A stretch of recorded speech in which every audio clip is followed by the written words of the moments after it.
Hey everyone, welcome back to the channel. Thanks for tuning in for another episode. Up until a few years ago, I would have sat here and told you that when you're choosing color selection for the baits that you're using, that they needed to be natural. They needed to match the forage. They needed to match the hatch, as they say.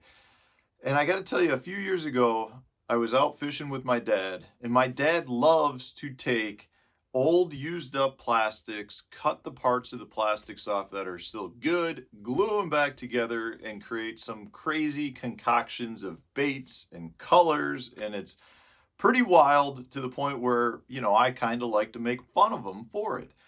But I got to tell you, there's been several instances where I'm out in the boat with him and he's having every bit as much success throwing some crazy concoction bait or crazy colored bait that I'm having throwing a natural colored bait. So, I may be throwing black and blue and he's in the back throwing the same sort of bait, whether it's a stick bait or a creature bait or a craw, but he's got three different colored appendages glued on where he might have a black and blue body with one pink pincher and one white pincher.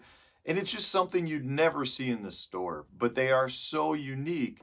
And the crazy part is he's getting bid on them. So I can't sit here and say, hey, you have to match the hatch to get bit. Because when I go out with my dad, half the time he's throwing colors that are not normal colors or just, baits that are all just different concoctions. And he's having a lot of success. He's a very good fisherman, but he's still having a lot of success on baits that most of us would look at and laugh and say you're crazy for using. So that's what I want to talk about today. And I want your input on this. I want you guys to let me know if you're seeing similar stuff, because I'll tell you, after seeing those experiences with my dad, one thing that I've started doing more in the boat and experimenting more with is just the use of contrasting colors, right? So in general, if you're throwing a jig, most people would say, well, if you've got a black and blue jig, you should have either a black or a blue colored trailer. Like this is the blue sapphire colored chigger craw on the back. And it looks great. It looks like one consistent bait. It's uniform. It's if there were a black and blue creature out there in the world, this is what I would expect them to look like. But I'll tell you, I've started replacing a lot of these standard colors that would match the skirt with a different accent color or a contrasting color. And it's not always a wild change, but for instance, one thing I've had a ton of success on lately is what if I'm throwing some sort of green pumpkin colored jig, I'll throw a blue sapphire trailer on the back. So there's nothing in the skirt color that matches the trailer, but it seems to work really, really well. I love throwing a green bait mixed with a blue colored bait of some form. So they're contrasting colors. There's nothing that really ties the two baits in. The same thing can be said for like a lot of my swim jigs.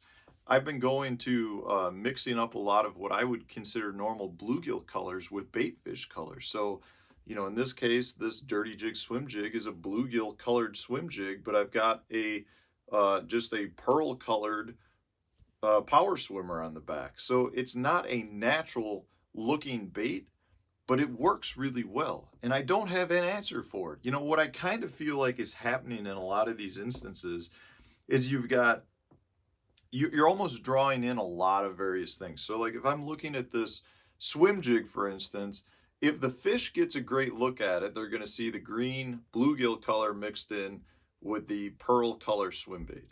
But I don't think the fish always get a great look at it. If they're hitting a bait more out of reaction, I think they're catching a glimpse of it. So maybe in this case, they're seeing the green and they think it's a bluegill. Maybe they're catching more of a glimpse of the pearl colored swim bait on the back, and therefore they think it's a shad. In either case, they know that there's a fish that's swimming by, and maybe, just maybe, it works as well as it does because now the fish thinks it's a bluegill or a shad. Whereas if it was an all white bait, maybe fish that were keying in on bluegill see it as a shad and they're not going to bite it. Maybe if it's an all green bait, the fish that are keying in on shad see it as a bluegill and they're not going to bite it. I'm not going to sit here and say that I think it's that precise. Like, I don't think it's ever that precise. But I do think you potentially may be offering up a bait that's got contrasting colors to fish that, maybe we're keying in on specific things and now prefer this because they are catching enough of a glimpse of a bait or enough of a color of the bait to think that it's whatever the forage they're after. I really can't explain it to you. I mean, the same thing can be said for, like in this case, again, it's not a huge contrasting color, but I love throwing black trailers on almost any color of my jig. So in this case, this is just the finesse jig that's green pumpkin with a little orange in it, and then it's got the black trimmed down creature hog. It's a lot of contrasting colors in this case, but it's a great color combination. It's one of my absolute go-tos now when I'm throwing this finesse jig. And I can't tell you why it works, but that's what I want to hear from you guys. Are you trying contrasting colors? Have you had an experience where you're seeing, a white bait mixed on with a different colored skirted bait, whether it's a jig, you could be throwing a black and blue jig with a white trailer. Is that something you've tried? Are you seeing luck on it? Are you catching more fish because of it? I would love to hear from you guys on this, because the more I use contrasting colors, I feel like the more success I'm having. And again, I'm not saying they're wild color contraptions necessarily like my dad was throwing, where it was, pink with, say, sapphire blue.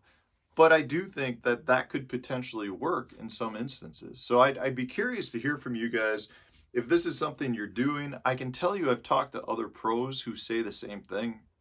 They really like to use contrasting colors on baits when they can mix different colors together. And it just seems like it draws a lot of bites. I definitely don't think you're hurting yourself by doing it. And in some instances, I feel like I've done better than other people who were fishing out of the same boat with me that were throwing more of traditionally matched baits. So guys, let me know in the comment section. I would love to hear from you. This is something I've been thinking about for quite some time, because I've had too many eye-opening experiences where it's just like, that's a very contrasting color combination that shouldn't work, but it's working really well. And I'll tell you this, for other species like walleye and crappie, a lot of times we always do that. We use very contrasting colors. We don't see it as much in the bass world. So I'd love to know what the reasoning is behind that too. Is it just something that bass fishermen overthink and we haven't really reached into throwing some crazy color combinations? Or is there reason to not, and it's been proven over 100 years of bass fishing that crazy color combinations don't work as well on bass, whereas they really work well on walleye? So guys, let me know your thoughts. It was just a short video today, just something that I've been thinking about, and I'd love to hear your thoughts on it and your experiences on it as well. Hit the like button if you enjoyed the video, and stay tuned. Another tip video coming out tomorrow.